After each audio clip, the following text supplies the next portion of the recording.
بیوی اور کیمرہ۔ ایک شادی شدہ عورت کو غیبت کا بہت شوق تھا۔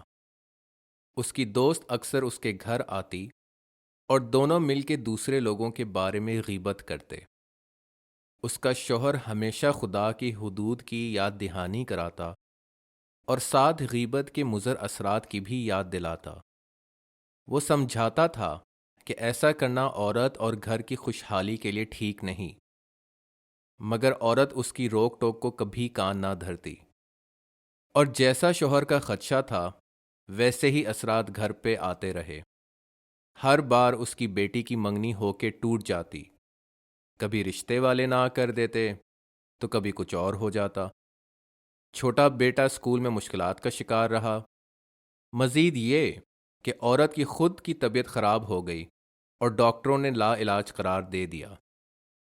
عورت نے شوہر سے کہا، میرا تو جینا دشوار ہو چکا ہے، کاش خدا مجھے اٹھا لے۔ ایسے میں بیوی کو اس کی بری عادت توڑنے میں مدد دینے کے لیے شوہر کو ایک ترکیب سوجی۔ اس نے گھر کے لاؤنج میں ایک کیمرہ فٹ کر دیا جہاں عورت اپنی غیبت والی دوست کے ساتھ وقت بتاتی تھی۔ وَلَقَدْ خَلَقْنَا الْإِنسَانَ وَنَعْلَمُ مَا تُوَسْوِسُ بِهِ نَفْسُهُ وَنَحْنُ أَقْرَبُ إِلَيْهِ مِنْ حَبْلِ الْوَرِيدِ إِذْ يَتَلَقَّى الْمُتَلَقِّيَانِ عَنِ الْيَمِينِ وَعَنِ الشِّمَالِ قَعِيدٌ۔ چند روز بعد دفتر سے واپسی پہ وہ بیوی کے لیے تحفہ لایا اور کہا، عبید ماولا سے روایت ہے کہ نبی صلی اللہ علیہ وسلم کی سیرت کا واقعہ ہے۔ دو عورتیں روزے سے تھیں اور شدید پیاس کے عالم میں بھی۔ جب نبی صلی اللہ علیہ وسلم کو ان کے حالات بتائے گئے، انہوں نے روزہ توڑنے کی اجازت نہ دی۔ نبی صلی اللہ علیہ وسلم کو دوبارہ ان عورتوں کی خبر پہنچائی گئی تو انہوں نے عورتوں کو بلایا اور الٹی کرنے کو کہا۔ عورتوں نے ایک پیالے میں الٹی کی تو اس میں خون، پیپ اور گوشت کے لوتھڑے نظر آنے لگے۔ موقع پہ نبی صلی اللہ علیہ وسلم نے فرمایا، ان کا روزہ کھانے پینے کی حد تک رہا، مگر یہ اس کام سے نہ رکیں جس سے خدا نے روکا ہے۔ یہ آپس میں مل کے لوگوں کا گوشت کھاتی رہیں۔ آدمی نے بیوی کو سمجھایا کہ حالت روزے میں بھی غیبت کا عمل دوسرے کا گوشت کھانے کی مانند ہے، اور دیکھو خدا کیسے روح کے روزے کو خون، پیپ اور گوشت کے لوتھڑوں سے بھر دیتا ہے۔ میاں بیوی نے مل يا أيها الذين آمنوا اجتنبوا كثيرا من الظن إن بعض الظن إثم ولا تجسسوا ولا يغتب بعضكم بعضا أيحب أحدكم أن يأكل لحم أخيه ميتا فكرهتموه واتقوا الله ان اللہ تواب رحیم۔ کے کیمرے کی ریکارڈنگ بھی دیکھی اور اس نے بیوی کو سمجھایا، ہمارا گھرانہ اس وجہ سے آزمائشوں کی لپیٹ میں آیا ہوا ہے، خدا کی نافرمانی سے گھر کا سکون اور خوشحالی چھن جاتے ہیں۔ سب دیکھ اور سن کے عورت کو اپنی غلطی کا احساس ہوا اور اس نے بھری آنکھوں سے خدا کے دربار معافی مانگی۔ اس دن کے بعد سے عورت نے اپنی دوستیاں بدل دیں۔ وہ ایسے لوگوں سے ملتی جن کے ساتھ وہ عبادت اور خدا کے احکامات کے بارے میں گفتگو کرتی، ساتھ ساتھ وہ سیرت اور قرآن کا بھی معائنہ کرتی۔ دھیرے دھیرے گھر میں بہتری آنے لگی۔ عورت خود صحت یاب ہوئی، بیٹی کی نیک صفت لڑکے سے شادی ہوئی اور بیٹا اچھے سے تعلیم مکمل کر پایا۔ اس کے ایک بری عادت کو رد کرنے سے زندگی بھرپور اور خوشگوار ہو گئی۔ نیت کے بغیر۔ ایک متقی پرہیزگار آدمی کی عادت تھی کہ وہ شام کی نماز کے بعد سوتا اور رات کے آخری پہر میں اللہ کی عبادت کرنے کے لیے جاگ جاتا۔ ایسی ہی ایک رات کو وہ دوبارہ سو نہیں سکا تو وہ باہر نکلا اور اپنی گاڑی میں جا کے بیٹھ گیا اور کسی منزل کے بغیر گاڑی چلانے لگا۔ اچانک سے اس نے اپنے آپ کو ایک پرانے گھر کے سامنے پایا جہاں ایک عورت بیٹھی تھی۔ اس نے دیکھا کہ وہ عورت اپنے بچے کو پکڑے ہوئے ہے اور رو رہی ہے۔ وہ کہہ رہی تھی، اے اللہ، آپ کے نبی نے فرمایا، اگر تم بھیک مانگو تو صرف اللہ سے مانگو، اور اگر مدد کی ضرورت ہو تو صرف اللہ سے مدد مانگو۔ میں اپنے بہنوئی کے گھر آئی لیکن اس نے اپنا دروازہ میرے منہ پر بند کر دیا۔ میں جانتی ہوں کہ آپ کا دروازہ ضرورت مندوں کے لیے ہمیشہ کھلا ہے۔ وہ آدمی اس کے پاس آیا اور اس سے رونے کی وجہ پوچھی تو وہ عورت اسے اپنی کہانی سنانے لگی۔ میں ایک بیوہ ہوں اور میرے بچے کی بیماری اب ناقابل برداشت حد تک بڑھ چکی ہے۔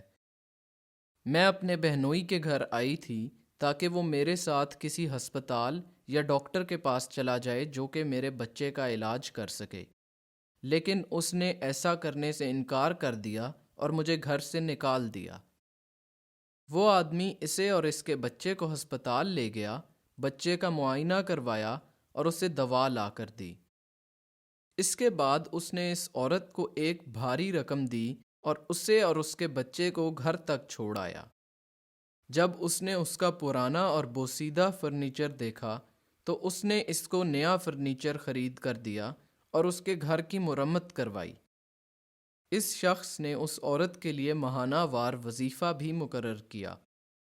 ان تمام مہربانیوں نے عورت کو رونے پر مجبور کر دیا اور اس نے اللہ سے دعا کی کہ وہ ہمیشہ اس شخص کو ہر قسم کے نقصان سے بچائے۔ عورت نے اسے بتایا کہ اس کی واحد خواہش صرف اور صرف اپنے بیٹے کا علاج کروانا تھی۔ اس پر اس آدمی نے جواب دیا، اللہ تعالیٰ نے مجھ سے نیند کو دور رکھا اور مجھے ایسی جگہ پہنچایا جہاں میں پہلے کبھی نہیں گیا تھا، یہ صرف آپ سے ملنے کے لیے ہوا۔ وہ آدمی گھر واپس آیا اور رات نماز پڑھتے گزاری، پھر صبح کی نماز پڑھنے سے پہلے کچھ دیر کے لیے سو گیا۔ کام پر جاتے ہوئے اس نے دیکھا کہ ایک تیز رفتار گاڑی نے ایک شخص کو ٹھوکر ماری اور پھر فرار ہو گئی۔ وہ فوراً اس شخص کی طرف بھاگا اور اسے ہسپتال لے گیا، لیکن نرس نے اسے بتایا کہ وہ شخص مر گیا ہے اور اب قتل کے الزام میں پولیس نے اس شخص کو گرفتار کر لیا۔ وہ شخص چونک گیا، لیکن پھر اسے ایک حدیث یاد آئی، حضرت یونس رضی اللہ تعالی عنہ کی مچھلی کے پیٹ میں مانگی گئی دعا، تیرے سوا کوئی عبادت کے لائق نہیں، تو پاک ہے اور بے شک میں فاسقوں میں سے ہوں۔ کبھی کسی مسلمان نے تب تک کسی چیز کی التجا نہیں کی سوائے اس کے کہ اللہ اس کی دعا قبول کرے۔ وَذَا النُّونِ إِذ ذَّهَبَ مُغَاضِبًا فَظَنَّ أَن لَّن نَّقْدِرَ عَلَيْهِ فَنَادَىٰ فِي الظُّلُمَاتِ أَن لَّا